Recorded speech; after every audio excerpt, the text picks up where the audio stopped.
Since its release in March 2020, developer Razer Studios has turned Automobilista 2 into one of the most comprehensive racing simulations available on PC and a virtual treasure trove for fans of historic and modern motorsports through countless updates and content expansions. With rallycross, truck racing, historic GTs and various Formula cars from different eras, not to mention a plethora of historic racetracks, it has just about everything. The most recent free update for the Formula Edge featured a class inspired by F1 1995, complete with V8, V10 and V12 models. The corresponding season mod is an absolute must-have, and thanks to a dedicated modding group, it is now available to download from our website overtake.gg. Given the extensive content and lengthy development cycle, it's no surprise that Automobilista 2 boasts a variety of Easter eggs, curiosities and lesser-known features. Special thanks go to our Yannick, who has spent almost 800 hours playing Automobilista 2 and compiled this fun and interesting list. Let's jump right in.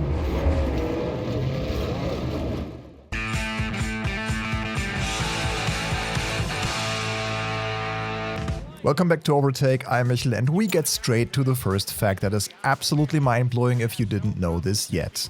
Cleveland's Burke Lakefront Airport played host to kart and IndyCar racing between 1982 and 2007 for the Cleveland Grand Prix. The track was laid out on the airport's runways, making parts of it extremely wide, and the relative simplicity of the circuit contributed to its popularity due to it producing close racing. The track arrived in AMS2 in Part 2 of the Race in USA expansion pack, and it comes with a fairly intricate secret. There are tunnels underneath the track that you can enter, if you can find the entrance. There is no way you'd stumble upon it when racing regularly, but despite this, it isn't that hard to find. After navigating the turn 1 hairpin, keep an eye out to your left for a red crane in the distance. That's where you want to go. Luckily, there are access roads that take you right there. Once you reach the crane, there is a dock beside it, and that's your way in. The main tunnel stretches quite far, so you can run top speed tests down there. It's most likely the longest straight in the game. Fairly early on, there is a second tunnel that branches off to the left. Both have little Easter eggs at their respective ends. The main tunnel leads you to a pumping station inside Lake Erie that the airport is more or less built into. More precisely, it's the so-called 5-mile crib, as you can learn upon closer inspection of a sign affixed to its base. According to that sign, the station was built between 1896 and 1904, and there is more about its history to learn on there. Not what you expect in a racing sim, but a cool Easter egg nonetheless. The branching tunnel is a bit shorter and takes you back to the surface on a spiral, leading to the East Breakwater Lighthouse. Like the 5-mile crib, this building actually exists, though the tunnels that lead to them most likely don't. At least our research hasn't shown whether or not they are actually there. Let's get to the second fact, and that is also a remarkable one. AMS2's content scope is pretty massive in its base game form already, but there is a bunch of exciting DLCs that add even more content to the sim, as I already mentioned. And the way Razer handled this is unusually consumer-friendly if you ask us.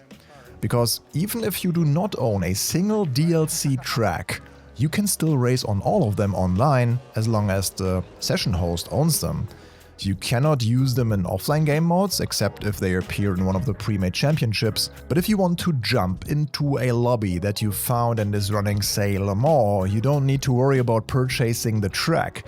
Automobilista 2 will let you drive there regardless. Now, this does not work for cars, but there is an exception. You can run both Formula High-Tech classes if you don't own them, but only in a specific single-player mode. If you check the pre-made championships in AMS2, there is one for each class, roughly replicating the 1992 and 1993 F1 seasons respectively. So you can race these wild tech-laden machines even without purchasing them, though only on the tracks in that championship and only in order. Still pretty neat. Also, whenever AMS2 launches a new DLC pack, it is also free to try for everyone who owns the base game in the first days. That's also a pretty fair and user-friendly method that we like to see more in the genre. Raceroom also does this with their try-before-you-buy approach. Another Easter egg, albeit a less intricate one than the Cleveland tunnels, can be found at Fontana, or more specifically, the road course of the Auto Club Speedway. Unfortunately, the real track is in the process of being demolished. It's a pretty sad story for many NASCAR fans that this track had to go. The latest info I found was that most of the land was sold and being turned into an industrial park with warehouses. It shows that sim racing and racing games can play a huge role of preserving and presenting racing history, making it possible to feel and experience long-gone tracks and versions of tracks that will never come back. But that's obviously not the Easter egg here. Before the demolition started, the Auto Club Speedway was used to film scenes for the Ford vs. Ferrari movie, also known as Le Mans 66. And it was serving as a stand-in for Daytona. Racer gives this little fact a nod in Automobilista 2, but only on the road course configuration, which is not one that is run very often in sim racing. But if you keep your eyes on the pit wall to the left of your car while driving along pit road, you can spot a cowboy hat and a sign that reads 7,000 plus go like hell, laid on top of the wall, clearly a reference to Matt Damon as Carroll Shelby, who instructs Christian Bale as Ken Miles to push for the win at the 1966 Daytona 24. A reminder to myself, it's been too long since I watched that awesome movie. It's really, really good. 100% recommendation. It's also recommended to subscribe to our channel and like our videos or hit the thumbs up if you enjoyed this one so far. Thank you for your tremendous support. Next fact. A cool thing about sim racing is that we can recreate real-life races with astounding accuracy. But we don't have to and are free to come up with our own combinations. And AMS2 doesn't tell you no even for the wackiest ones. The sim features plenty of vastly different disciplines, including karts, racing trucks, modern and classic formula and sports cars. There is a lot to discover, and many of these classes come with tracks that fit them. But that doesn't mean that you have to use them that way. Want to run a rallycross car at an indoor kart track? No problem. How about a Group C race at a track that has ramps originally intended for trophy trucks? AMS2 isn't going to stop you. It's silly in some cases, yes, but the fact that you're allowed to play around like this is just plain fun. Let us know in the comments what you think is the wildest motorsports combo. The final fact also kinda plays into this, but the other way around. If you do intend to race as closely to the real thing as possible, there is a neat feature that makes things a bit easier for you. Presets. With the amount of cars and tracks, especially since they span multiple decades, it can be quite difficult to determine which class raced where and on what configuration of a circuit. Razer has given you a baseline for quite a few series in order to help though. Simply click the Presets button in the main menu and you can select one of the series.